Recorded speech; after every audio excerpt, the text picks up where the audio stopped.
네, 오늘은 창세기 39장 말씀 같이 보도록 하겠습니다. 제가 말씀 봉독합니다. 요셉이 이끌려 애굽에 내려가매 바로의 신하 친위대장 애굽 사람 보디발이 그를 그리로 데려간 이스마엘 사람의 손에서 요셉을 산이라. 여호와께서 요셉과 함께 하심으로 그가 형통한 자가 되어 그의 주인 애굽 사람의 집에 있으니 그의 주인이 여호와께서 그와 함께 하심을 보며 또 여호와께서 그의 범사에 형통하게 하심을 보았더라. 요셉이 그의 주인에게 은혜를 입어 섬김에 그가 요셉을 가정 총무로 삼고 자기의 소유를 다 그의 손에 위탁하니 그가 요셉에게 자기의 집과 그의 모든 소유물을 주관하게 한 때부터 여호와께서 요셉을 위하여 그 애굽 사람의 집에 복을 내리심으로 여호와의 복이 그의 집과 밭에 있는 모든 소유에 미친지라. 주인이 그의 소유를 다 요셉의 손에 위탁하고 자기가 먹는 음식 외에는 간섭하지 아니하였더라. 요셉은 용모가 빼어나고 아름다웠더라. 그 후에 그의 주인의 아내가 요셉에게 눈짓하다가 동침하기를 청하니 요셉이 거절하며 자기 주인의 아내에게 이르되 내 주인이 집안의 모든 소유를 간섭하지 아니하고 다 내 손에 위탁하였으니 이 집에는 나보다 큰 이가 없으며 주인이 아무것도 내게 금하지 아니하였어도 금한 것은 당신뿐이니 당신은 그의 아내임이라. 그런즉 내가 어찌 이 큰 악을 행하여 하나님께 죄를 지으리이까. 여인이 날마다 요셉에게 청하였으나 요셉이 듣지 아니하여 동침하지 아니할 뿐더러 함께 있지도 아니하니라. 그러할 때 요셉이 그의 일을 하러 그 집에 들어갔더니 그 집 사람들은 하나도 거기에 없었더라.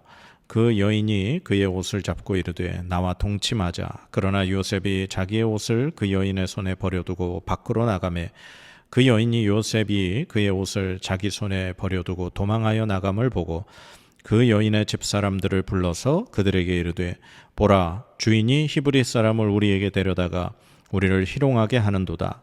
그가 나와 동침하고자 내게로 들어오므로 내가 크게 소리 질렀더니 그가 나의 소리 질러 부름을 듣고 그의 옷을 내게 버려두고 도망하여 나갔느니라 하고 그의 옷을 곁에 두고 자기 주인이 집으로 돌아오기를 기다려 이 말로 그에게 말하여 이르되 당신이 우리에게 데려온 히브리 종이 나를 희롱하려고 내게로 들어왔으므로 내가 소리질러 불렀더니 그가 그의 옷을 내게 버려두고 밖으로 도망하여 나갔나이다.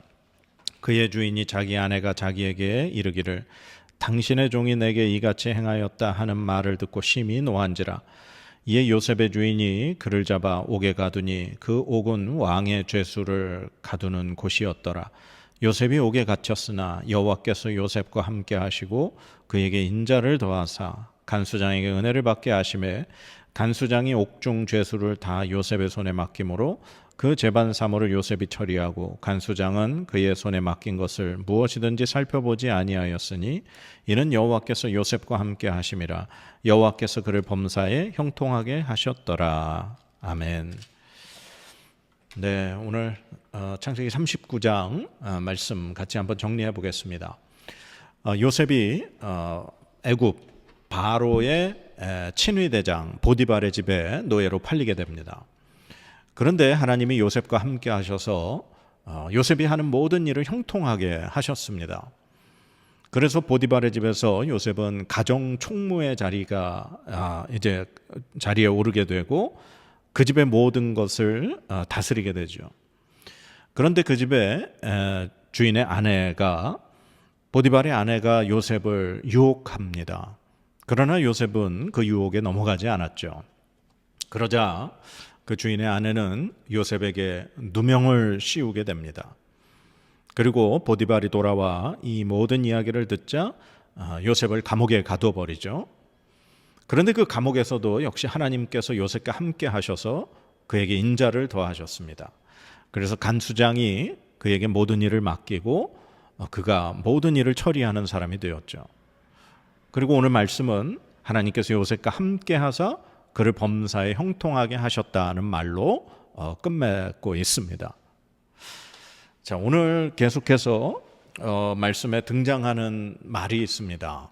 여러분도 아마 말씀을 지금 들으시면서 혹은 같이 따라 읽으시면서 발견하셨을 것 같은데요. 하나님이 함께 하셨고 하나님이 그를 형통하게 하셨다는 그런 말입니다.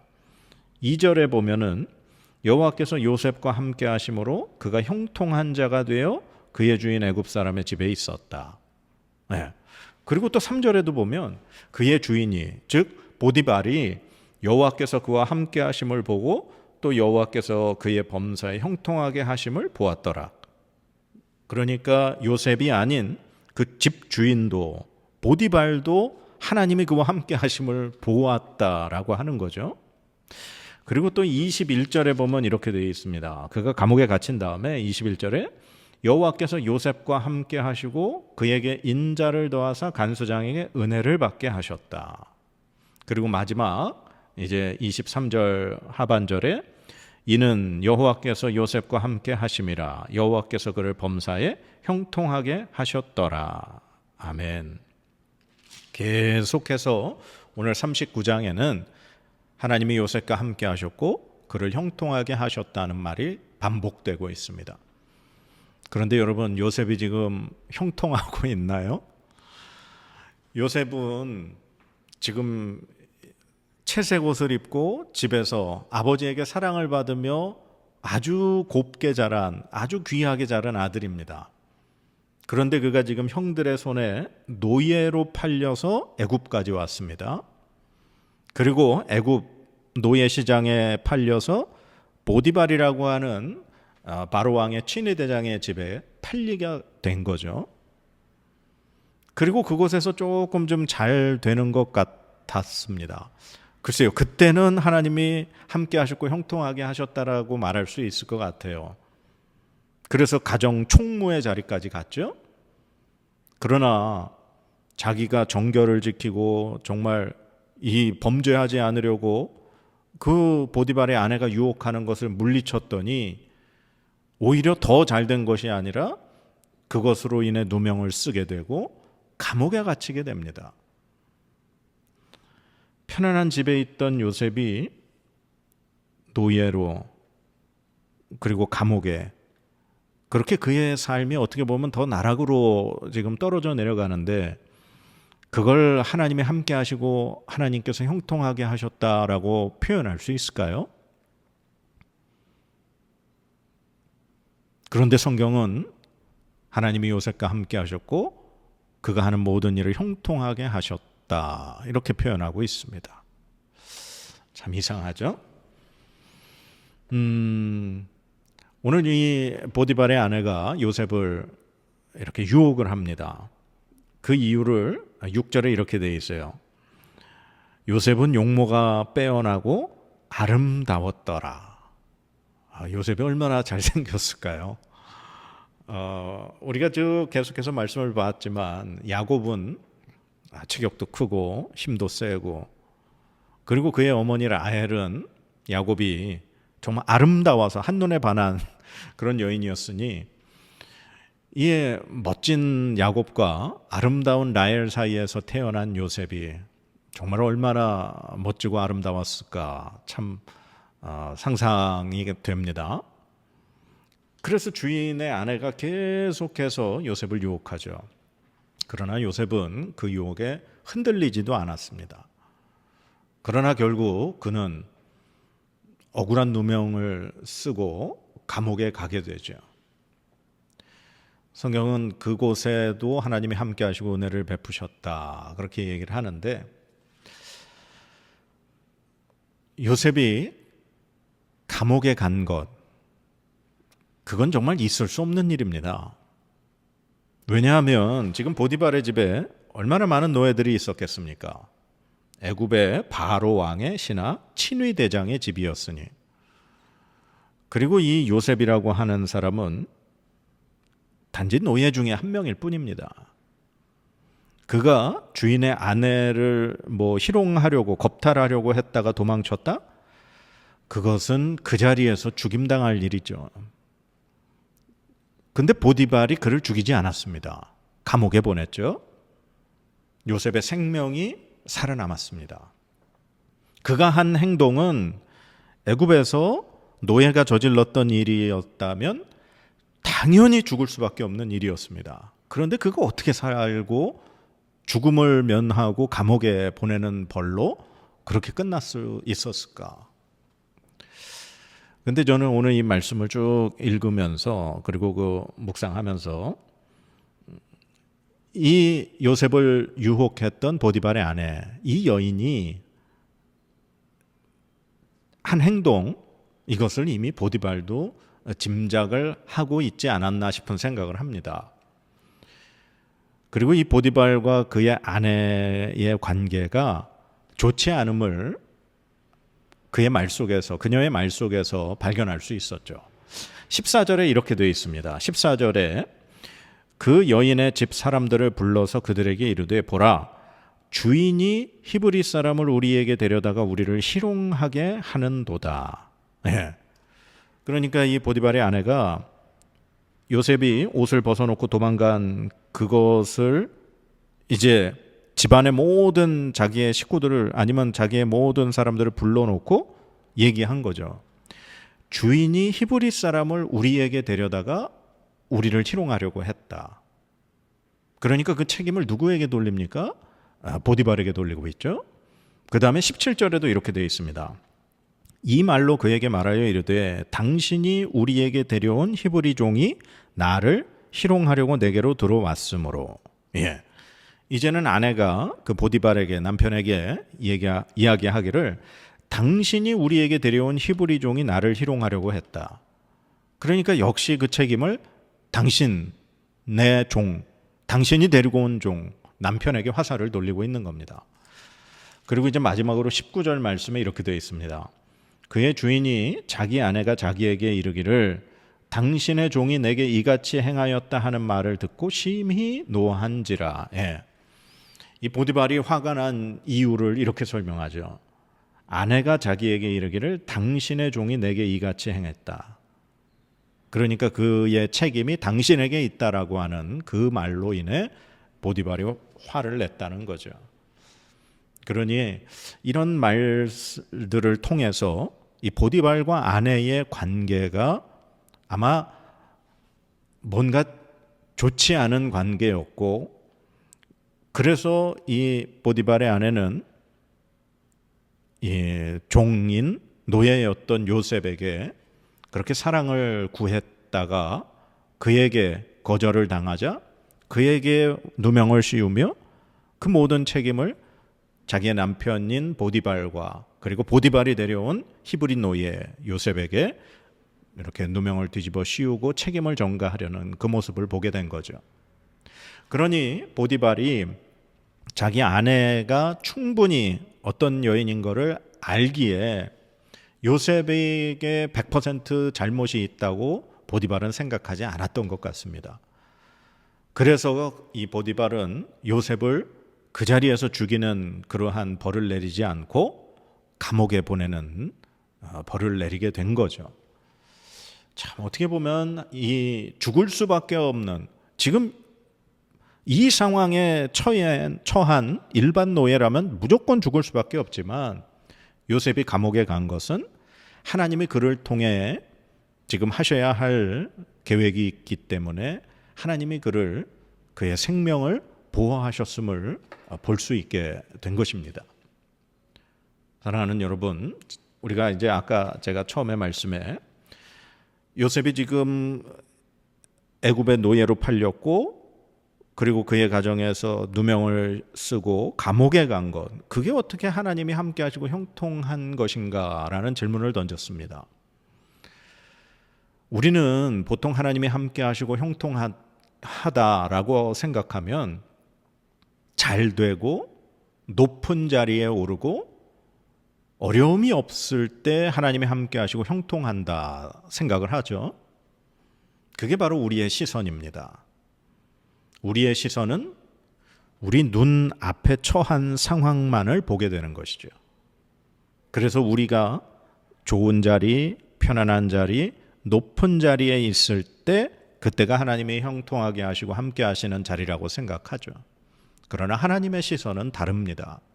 하나님의 시선은 그렇지 않죠.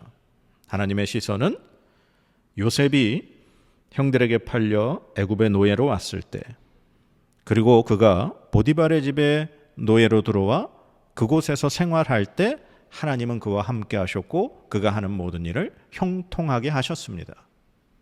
그 일은 요셉 자신뿐만 아니라 그의 주인이었던 보디발의 눈에도 그것이 보일 정도였다라는 거죠. 그리고 그가 누명을 쓰고 감옥에 갔지만 그 감옥에서도 바로 간수장에게 은혜를 받게 해서 하나님이 함께 하셨고 인자를 더하신 것, 그것이 바로 하나님의 시선입니다. 그래서 성경은 여호와께서 요셉과 함께 하심이라, 여호와께서 그를 범사에 형통하게 하셨더라, 그렇게 기록하는 거죠. 성경은 우리의 시선으로 바라보는 것이 아니라 하나님의 시선으로 바라보는 것입니다. 오늘 우리가 어렵고 힘든 자리에 있으면 하나님이 나를 벌하시고 하나님이 나를 떠나고 하나님이 나를 징계하시는 자리라고 생각하지만 하나님의 시선으로는 그렇지 않다라는 거죠. 하나님의 원대한 계획을 이루기 위해 하나님의 계획 가운데 우리가 어떠한 자리에 있건 하나님은 함께 하신다라고 하는 것이 믿음 있는 자들의 시선입니다. 요셉은 그 하나님의 시선을 가지고 있었습니다. 그 말씀이 바로 9절 말씀에 있습니다. 제가 한번 읽어보겠습니다.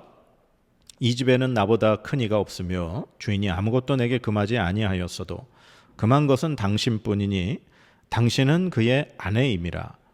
그런즉 내가 어찌 이 큰 악을 행하여 하나님께 죄를 지으리까. 아멘. 네. 요셉은 보디발의 아내가 유혹할 때 그것에 응하지 않은 이유를 내가 그렇게 하면 하나님 앞에 범죄를 하는 것이 됩니다. 그렇게 신앙의 고백을 한 겁니다. 그러니까 요셉의 일거수일투족을 하나님의 시선으로 자기의 시선을 바라보고 자기의 상황을 바라보고 자기의 주변 사람들, 자기의 행동을 바라본 사람이라는 거죠. 사실 이 말씀은 우리 창세기 처음에 에덴 동산에서의 말씀과 연결이 됩니다. 하나님이 에덴 동산에서 아담과 하와를 살게 하셨죠. 그리고 동산 중앙에 선악을 알게 하는 나무와 생명나무의 두 그루를 주님이 두셨습니다. 그리고 선악을 알게 하는 나무의 열매를 먹지 말아라. 먹으면 죽으리라 말씀하셨죠. 그러나 하와는 뱀의 유혹에 그 선악과 열매를 따먹게 됩니다. 하나님이 금하신 걸 먹게 되죠. 하나님이 금하신 걸 어기고 범죄하게 됩니다.